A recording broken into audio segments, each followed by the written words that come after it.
नमस्कार दोस्तों, कैसे हैं आप सब। आप सबका स्वागत है मेरे YouTube channel study with Bharti में। मैं भारती क्लास 8 से और आज मैं आपको कराने जा रही हूँ शिक्षा निदेशालय राष्ट्रीय राजधानी क्षेत्र दिल्ली के द्वारा दी गई कार्य पत्रिका 8।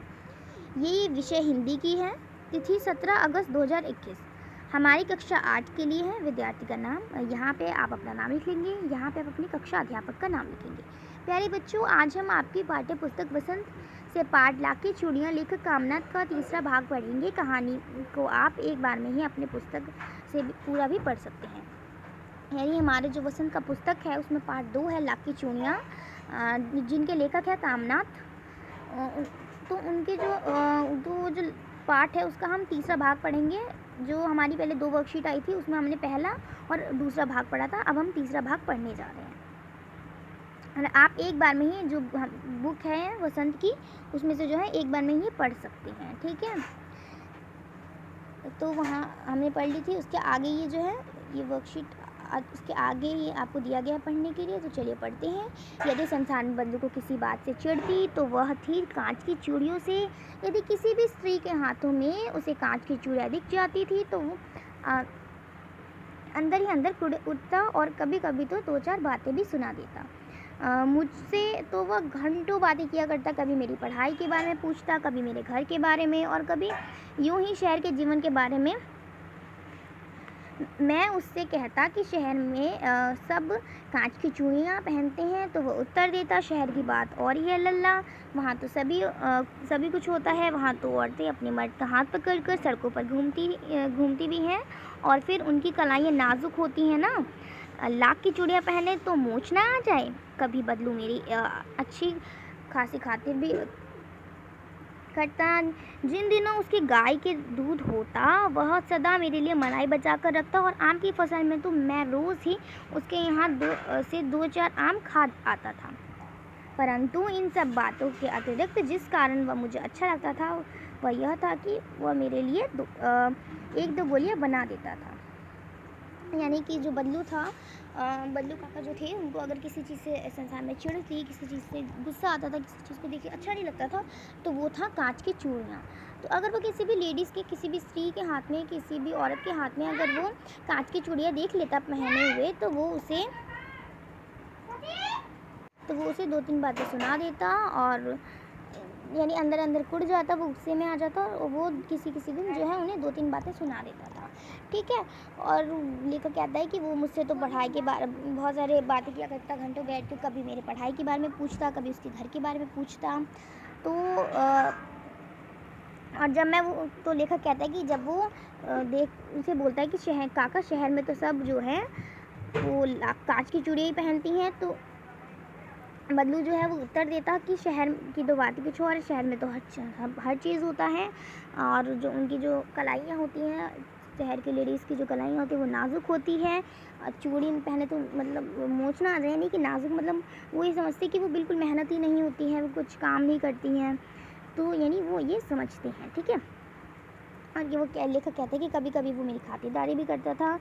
उसे जब भी उसके यहाँ पे गाय होती थी, बदलू के यहाँ पे गाय दूध देती थी, तो वो जो है उसके लिए मलाई बचा के रखता था और आम की फसल में तो वो बदलू के घर से 3-4 आम खा के ही आता था। नए शब्द देख लेते हैं। नए शब्द क्या है? चिढ़, अप्रसन्न या खिन्न होना, यानी प्रसन्न नहीं होना, खुश नहीं होना। नाजुक, कोमल जो है बहुत नाजुक का मतलब होता है कोमल। खातिर यानी आप भगत, यानी खातिरदारी करना किसी की। जैसे अगर हमारे यहाँ पे कोई मेहमान आया होता है या हम कहीं जाते हैं तो हमारी बहुत खातिरदारी होती है ना, ठीक है।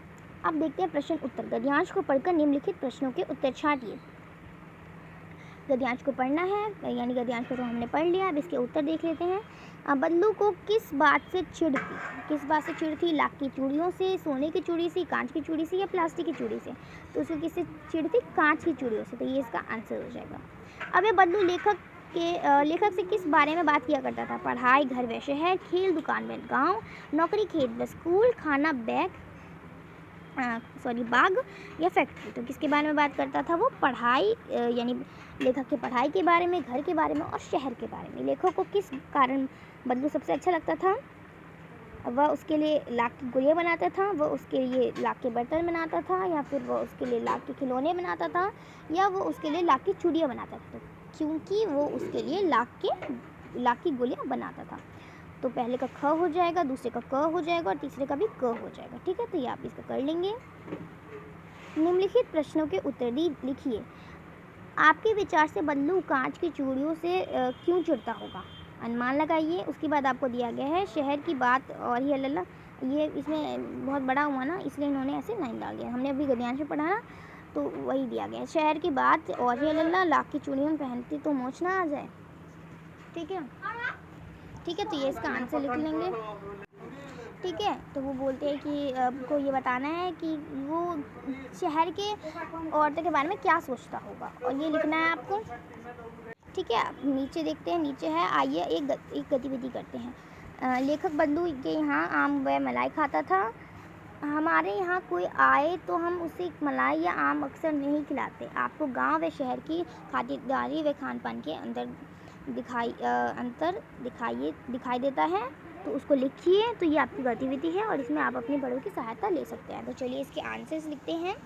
देखिए, पहला प्रश्न था हमारा कि वो जो था वो कांच की चूड़ियों से क्यों चिढ़ता था। क्योंकि, तो इसका आंसर आप लिखेंगे क्योंकि कांच की चूड़ियों के बिकने से उसके लाख की चूड़ियों की बिक्री कम हो जाएगी, इसलिए वो उससे कांच की चूड़ियों से चिढ़ता था। अब हमें दूसरा प्रश्न पूछा था कि उसको क्या लगता है कि जो शहर की औरतें हैं, वो मतलब वो जो लाइन बोली थी वो क्या सोचता होगा शहर की औरतों के बारे में। तो आप इसका आंसर लिखेंगे बल्लू की इस बात से ऐसा लगता है कि जैसे वह शहर की औरतों के बारे में सोचता है कि वह काफ़ी नाजुक होती है, घर के काम वगैरह कम करती है, मेहनत नहीं करती है बिल्कुल। ठीक है, तो ये उस वाक्य का मतलब हो सकता है। उसके बाद है आपका, हमसे पूछा था कि हमें शहर के और गाँव के खातिरदारी में अंतर बताना है। तो देखिए, शहर में जब कोई अगर हमारे घर आता है, कोई मेहमान आता है, तो हम उसे चाय बिस्किट वगैरह मीठा नमकीन देते हैं, और जब कोई गांव में आता है तो हम उसे मीठा पानी या हलवा खिलाते हैं। ठीक है, तो ये इसका आंसर हो जाएगा। गतिविधि आप खुद से भी लिख सकते हैं। ठीक है, तो आज की जो कार्यपत्रिका है वो कंप्लीट हो गई है। धन्यवाद। Thank you so much for watching this video.